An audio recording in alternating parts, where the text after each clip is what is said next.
Assalamualaikum warahmatullahi wabarakatuh. Oke, di video sekarang saya di luar ya, nggak biasanya gitu. Karena di sini saya mau berbagi tentang ketika saya sakit anxiety. Nah, saya punya orang backupan atau orang yang membackup saya gitu ketika sakit. Sampai sekarang alhamdulillah sembuh gitu. Nah, kenapa saya ketemu dengan siapa ini Apitian gitu ya?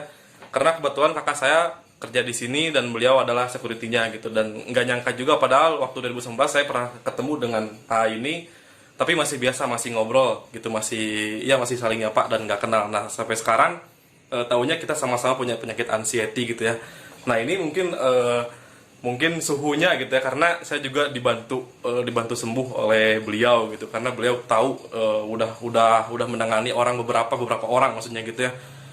Terus juga beliau juga tahu apa sih sampai obat alaminya tahu gitu ya. Kalau saya kan kurang, kalau saya masih dipakai pisang siam, tapi kalau beliau udah masuk ke racikan-racikan gitu ya buat membantu kesembuhannya. Oke, jadi kita mau langsung ngobrol aja sama Apitian ini, gimana sih pengalaman beliau kena anxiety. Terus kalau misalnya kamu nggak percaya tentang saya anxiety, coba tanya aja langsung ke beliau gitu.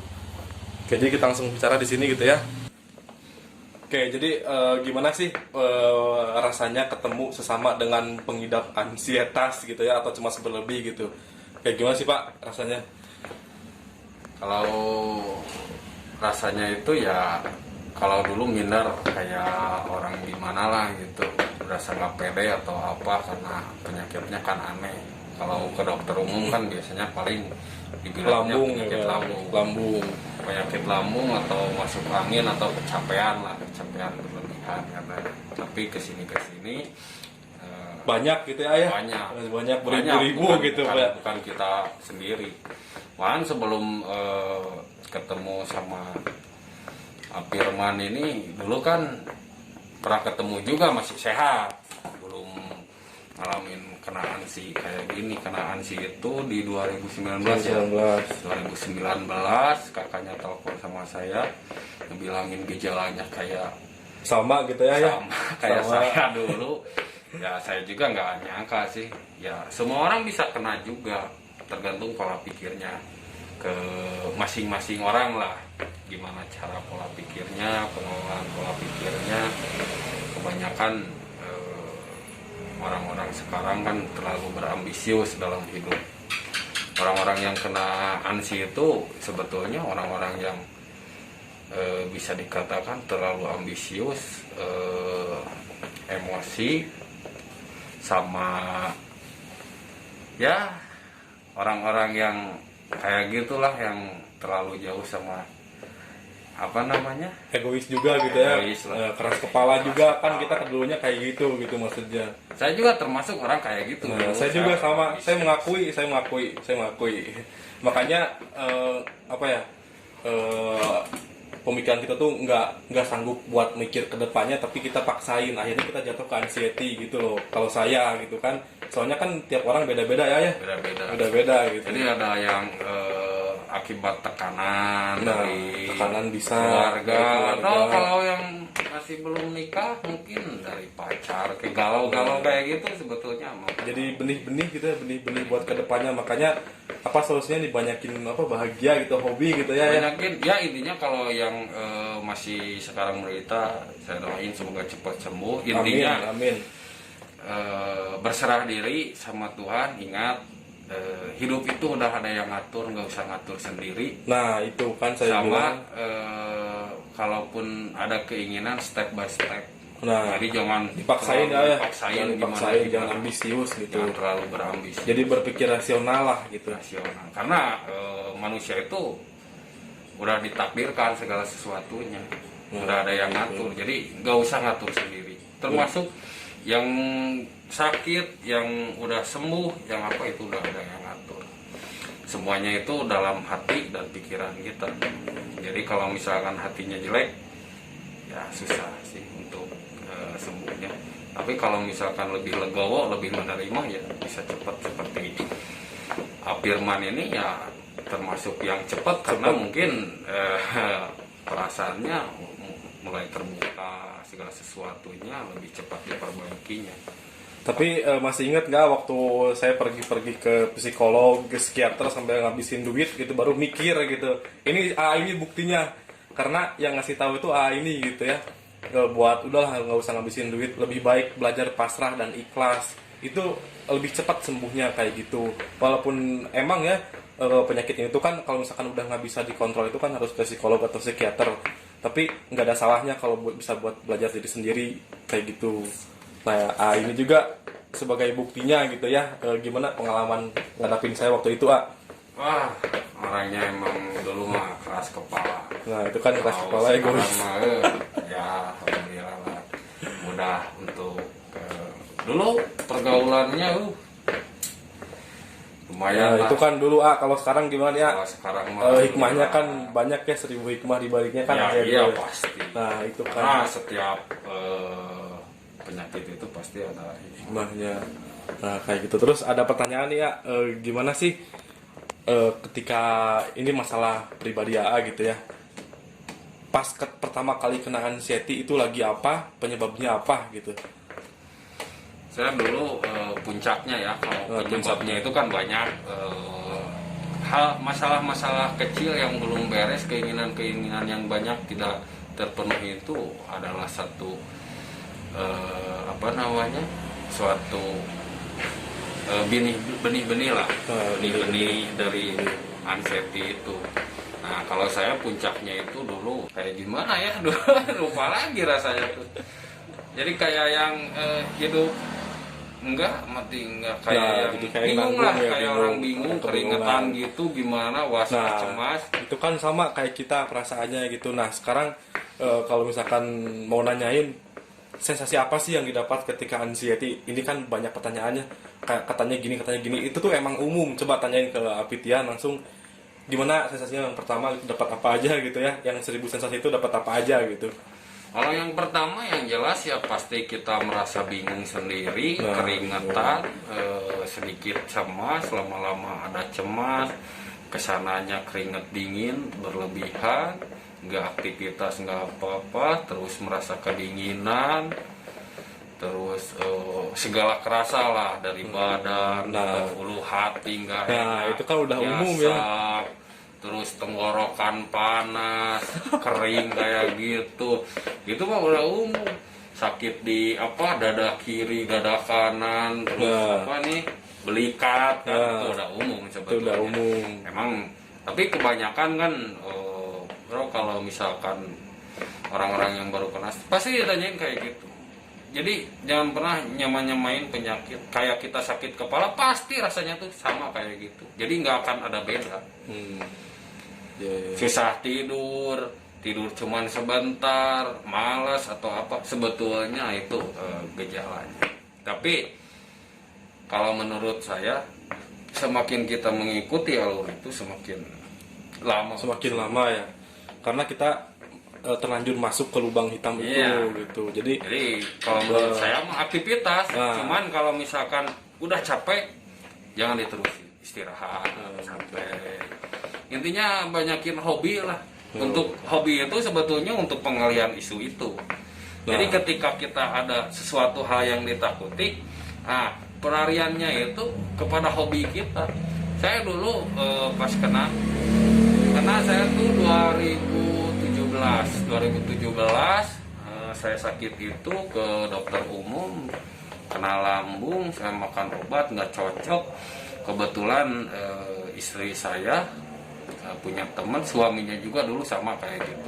Kena gitu ya Pak. Nah, jadi kita di sini nggak sendirian. Ini banyak bukan kita doang gitu, tapi beribu-ribu bahkan berjuta-juta gitu ya. Nah, kayak gitu. Dikenalin lah, ngobrol-ngobrol, sharing. Saya dulu nggak berani sharing-sharing kayak gitu kan, karena takut atau apa kan. Takutnya tuh takut dibilang penyakit A, penyakit B, penyakit C, takutnya karena itu. Tapi kesini saya sharing, makin paham ya.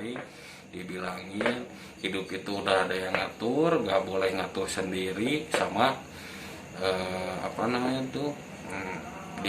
diajaklah untuk main-main disalurin lah hobinya lagi, jangan suruh diem. Saya alhamdulillah dulu cuman 3 bulan kena itu, meskipun parah saya dulu, tapi maksain untuk kerja karena saya orang biasa-biasa, saya laki-laki, saya punya istri, punya anak. Nah makanya saya terus lanjut kerja, alhamdulillah nggak ada apa-apa. ternyata itu cuman ya sensasi doang. Nah, kan saya bilang sesi doang, bukan yang lain-lain gitu kan. Jadi intinya gini nih, carilah video-video Yang lucu ya, yang kan, lucu ngatur, buat mengalihkan gitu. mengalihkan kalau misalkan di pekerjaan atau di perjalanan, atau di perjalanan kalau kita pengen nggak kumat, anggaplah di pinggir-pinggir jalan itu atau mobil-mobil itu sesuatu kekonyolan, bukan suatu bikin kita takut. Jadi kan kadang-kadang di jalan tuh wah takut jatuh atau Nah, apa. ya. Ini juga ngalamin, takut di motor juga ngalamin nih. Ngalamin semua juga sama gitu kan. Sampai di stopan kan sesak, wah Nah, dibuka baju. Nah, jaket. itu pengalaman asik kan. Saya juga sama kayak gitu. Cuman kalau saya dengerin mentor saya ikutin, jangan sampai kepanikan itu berlebihan. Makanya dialihkannya itu lihat segala sesuatu itu anggap itu adalah kekonyolan. Sama di rumah jangan terlalu banyak sendiri, sering sharing lah. Nah, sering gitu. sharing, tapi sharingnya itu yang lebih ke positif. Tapi kalau misalkan sharingnya permasalahan jangan, agak dijauhin. Dihindari ya. Gibah, nah itu hindari. Nah, Jangan sampai kayak orang-orang kan kerumunan mentang-mentang disuruh ngobrol sama tetangga ngegibah. Nah itu sedikitnya jadi mengotori hati. nah, Jadi nggak boleh kayak gitu. kayak gitu. Intinya hobi lah, perbanyak hobi. Saya juga sama dulu sama mentor saya diajak hobi. Saya sekarang main ikan hias juga, main burung juga buat pengalihan isu-isu seperti itu. Alhamdulillah udah berapa tahun, 2017, 18, 19, 20, 4 tahun, 3 Ya, tahun. 3 tahun. 3 tahun alhamdulillah nggak gimana. Tapi waktu 3 bulan itu parah banget ya. Bukan Itu puncak-puncaknya. parah lagi ya. Tidur susah, nggak ditidurin ngantuk, gitulah. Terus Sedih. nanya lagi nih ya, buat takutnya nih, kan ada yang takut mati, takut gila, takut penyakitan. Itu sama nggak sih sebenarnya gitu? Itu Pernah takut sama. apa aja gitu? Sama, kalau ketakutan itu sama. Kalau ketakutan untuk mati ya sebetulnya emang kalau di zaman dulu kan ada sahabat Rasul itu kalau nggak salah ya, sampai dia beli kain kapan untuk supaya dia ingat mati kan. Kalau kita udah dikasih takut mati tapi malah ketakutan tapi Berlebihan, ya. kan berlebihan. Berlebihan kan nggak Seharusnya baik juga. kalau ketakutan itu jadi motivasi untuk kita untuk semakin lebih baik, Nah, kayak bukan gitu. semakin buruk. Tapi kan kebanyakan orang sih kayak gitu. Karena ketakutan ngurung, dengar adzan diam. Nah, kayak gitu. Tapi kan kebanyakan, mas kalau saya sholat nggak fokus, nggak apa-apa. Justru yang paling bagus itu belajar fokus itu, nenangin hati, fokus itu di dalam sholat. Kalau menurut saya. Kayak gitu Bro Firman ini, wah dulu ngeri lah kalau diceritain. Ini saya pokoknya ini tahu banget lah gimana karakter saya, terus gimana cara menanganinya gitu, karena tiap orang tuh beda-beda ya, harus tahu dulu Beda-beda. karakternya gitu ya. Beda-beda, nggak bisa disamain lah. Nggak Saya bisa. juga saya sama Firman mungkin beda cara lah. Misalkan saya banyak ketemu orang Medan, orang Cirebon, orang Jawa. Nah, ini udah banyak banget yang banyak menangani, lah. udah banyak banget Cuman dari- beda-beda karakter sih. Kadang-kadang kan ketemu orang Medan, katanya orang Medan keras, tapi kalau dibicarain harus lembut. Kalau Firman harus dikerasin. Kalau dilembutin manja kayak anak bayi. Jadi emang beda-beda karakter sih. Kalau saya dulu biasa, kalau saya mah nggak terlalu dikerasin, tapi semangat saya mungkin sama orang-orang lain beda lah. Kalau saya dulu perjuangannya benar-benar. Dulu pas sebelum hari raya kan saya Oh, kenanya. Jadi pas udah habis hari raya itu alhamdulillah sembuh. Saya dulu sesaknya itu dicoba terus ke pasar kan, pergi sama istri ke pasar, sesak. Belum nyampe parkiran aja udah sesak. Pulang lagi. Pagi-pagi kan ke pasar, sesak, pulang lagi. Siang ke pasar lagi, maju deketin parkiran, sesak, pulang lagi. sorenya ke pasar lagi, nyampe parkiran pulang lagi. Saya juga sama kayak gitu. Kayak Jadi gitu. teruslah diasah, jangan sampai wah sesek udah tinggalin. Diikutin, jangan diikutin ya. Diikutin. Oke, Terus gitu. coba latih, ntar juga terbiasa. Kalau misalkan dihindari sampai kapanpun susah. Nah, kayak gitu. Kalau menurut saya nggak tahu kalau menurut orang Karena beda-beda ya. ya beda-beda. Terus nanya nih ya, kalau misalkan menangani orang anxiety itu minimal berapa jam, berapa hari, berapa minggu, bulan, tahun, bahkan berapa lama minimal itu kalau misalkan menangani orang anxiety gitu, pengalaman. Karena kan katanya saya lihat di Facebook, di Instagram, Pitian ini kan banyak gitu ya yang masuk ke sini dan mereka sembuh ya, luar biasa saya lihatnya sembuh semua itu. Nah, itu butuh berapa lama gitu buat kayak gitu kalau dimentorin sama AA gitu misalkan ya. Kalau masalah kesembuhan mah itu kembali lagi ke dirinya masing-masing sama yang di atas sih. Kalau saya mah cuman perantara. Ya. Kalau cuman perantara, kalau misalkan cepat lamanya itu ya tergantung kitanya sendiri. Kadang-kadang ada yang ngeyel, ada yang gimana. Kadang-kadang udah dibicarain gini nggak diikutin saran-sarannya. Kalau misalkan ya kayak gitu ya emang dibilang susah juga. Tapi kalau misalkan cepat tanggap lah, dibilangin A B C D lakuin terus. Kadang-kadang yang kita bicarain diikutin tapi nggak dimekarin kata-kata itu. Kadang-kadang kita harus juga berpikir, misalkan kita harus mencari hobi ini. Nah, kayak saya main ikan gini, udah main ikan kan nggak kayak gitu. Cobalah cari aktivitas lain. Makanya jangan sampai berdiam diri, melamun, cari aktivitas, cari kesibukan. Kalau capek berhenti istirahat. Kayak gitu sih intinya mah. Intinya ibadah juga sih. Nah, ibadah jangan lupa gitu ya, karena balik lagi ke Allah gitu ya, ke Tuhan gitu. Ya iyalah, segala sesuatunya yang menakdirkan, yang menciptakan, yang di atas. Ya pasti harus kembali lagi ke atas. Jadi jangan pernah takut mati. Kenapa harus takut sama yang pasti? Kayak gitu. Jadi takut itu gitu. Kalau yang pasti takut, yang nggak pasti nggak takut kan. Orang-orang saya pengen pengen kaya pengen apa kan itu belum pasti. Nah, kenapa nggak takut dikejar terus? Kenapa yang pasti nggak dikejar? Kejar aja yang pasti. Nah gitu.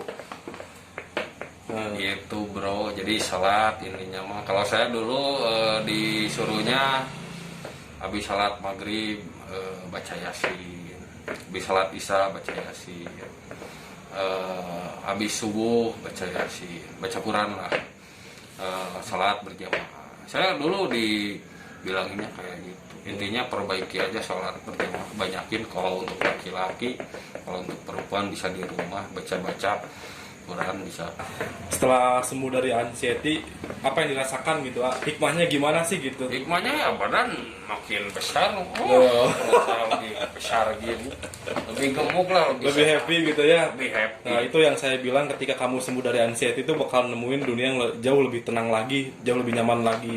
Nah ini buktinya gitu, ini buktinya. Dulunya kan bisa dibilang kelam ya, sorry kelam. Nah sekarang alhamdulillah gitu ya. Ya jadi balik lagi ke pertanyaan awal. Jadi buat mentorin orang yang sakit anxiety itu lama enggaknya tergantung diri kita ya. Jadi kalau misalkan orangnya mau sembuh ya cepat, tergantung karakter gitu kan. Kalau misalkan orang yang ngeyel, keras kepala gitu itu kan lama ya. Misalkan contohnya maaf nih, ada yang nanya pagi-pagi kayak gini, terus yang nanya kayak gitu, mau juga sih kayak gitu, itu banyak ya kayak gitu ya. Itu masih satu topik gitu itu. Itu aduh, hampir kebanyakan kayak gitu. Hampir semuanya. Enggak, tapi dulu saya juga kayak gitu ya. Sama tuh. Saya juga sama kayak gitu. Itu nggak apa-apa, ada umum nanya ya.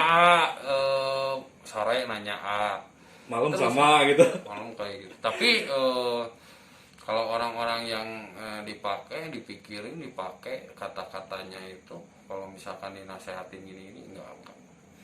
Jadi kalau misalkan orangnya lebih cepat tanggapnya, lebih cepat juga sembuhnya gitu. Cepat sembuhnya. Tapi kadang-kadang ya namanya juga orang-orang nggak fokus, ya pasti kayak gitu sih, pasti ada pertanyaan-pertanyaan lagi yang harus diulang. Tapi emang kayak gitu harus diulang-ulang karena buat sugesti kita juga. Jadi nggak bisa cukup Sekali gitu ya? sekali bicara langsung oh iya, Nggak bisa ya, orang-orang Nggak kayak gitu bisa. tuh nggak bisa, orang ansih itu nggak bisa kayak gitu nggak gitu. bisa, tetap harus Berkali-kali gitu ya. berkali-kali lah supaya ingat terus tuh emang susah. Nah, Kayak gitu kan. kayak gitu. Jadi terakhirnya pesan-pesan buat yang nonton video ini gimana nih biar semangat sembuhnya gitu. Terus ada pertanyaan, apakah penyakit ini kesembuhannya udah menjadi satu kepastian atau belum gitu. Ini kan udah pasti sembuh ya. Kalau tahu gimana? Udah pasti belum penyakit ini sembuh gitu. Kalau menurut saya penyakit ini pasti sembuh. Nah, itu Tidak kan ada suatu penyakit yang tidak bisa disembuhkan. nah, Pasti bisa sembuh. Toh kalau misalkan wah ada nih yang mati kena penyakit A B C D, itu bukan karena penyakit. Karena takdir, penyakit ya. itu nggak bisa nyabut nyawa orang. Yang bisa orang-orang mati itu karena takdir. Nah, Jadi intinya sugesti saya dulu nih, mati itu takdir. Mati Nah. itu takdir. Jadi jangan pernah takut untuk apa-apa. Jangan takut ansi gini takut mati. Nggak punya ansi pun juga bisa mati. nah kayak gitu gitu. Jadi Jadi untuk yang untuk sekarang masih sakit tetap semangat. semangat karena Wah, sembuh dunia udah masih pasti gitu ya. semua Udah pasti gitu. Cuman tinggal nunggu waktunya aja lah, asal mau sabar dan disiplin ya. Saya kerja 24 jam. 24 jam kerja, 2 hari libur. Nah, kayak gitu. Jadi, orang ansi itu nggak bisa kerja, nggak bisa. Itu mah Ini orang-orang buktinya pemalas. 24 jam ya. Itu mah orang-orang pemalas. Saya 24 jam. Badan masih alhamdulillah gemuk, nggak kurus. Kalau Sehat, ya. satu lagi, kebanyakan orang, mas saya kurus, mas saya gini, mas saya kurus, ini gimana cara naikin berat badan? Berat badan akan naik sendiri ketika pikiran dan hati tenang. Nah, oke, jadi videonya gitu aja gitu ya. Di sini kita nggak bermaksud buat kalian untuk mengambil keputusan, nggak sama sekali. Jadi kita di sini cuma sharing, berbagi pengalaman buat ngasih motivasi kalian agar cepat sembuh gitu ya. Nah, jadi pesan dari A gimana nih buat penutup nih? Ya paling kayak gitulah, kayak tadi aja, jangan pernah menyerah, ikhlas lah intinya. Doain juga biar cepat sembuh nih ya, kayak gitu. subscriber saya gitu. Saya doain kepada kalian tetap semangat, cepat sembuh. Amin. Jangan pernah malas-malasan atau gimana lah. Jangan pernah mengikuti apa yang dirasa. Kalau Nah, saya kayak kayak gitu. gitu. Sama doain juga buat Kita, saya, ya. kita berdua nih supaya cepat Sehat-sehat gitu ya. sehat-sehat selalu. Sama Biar tetap motivasi kalian gitu ya. Gitu biar kan. bisa motivasi kalian.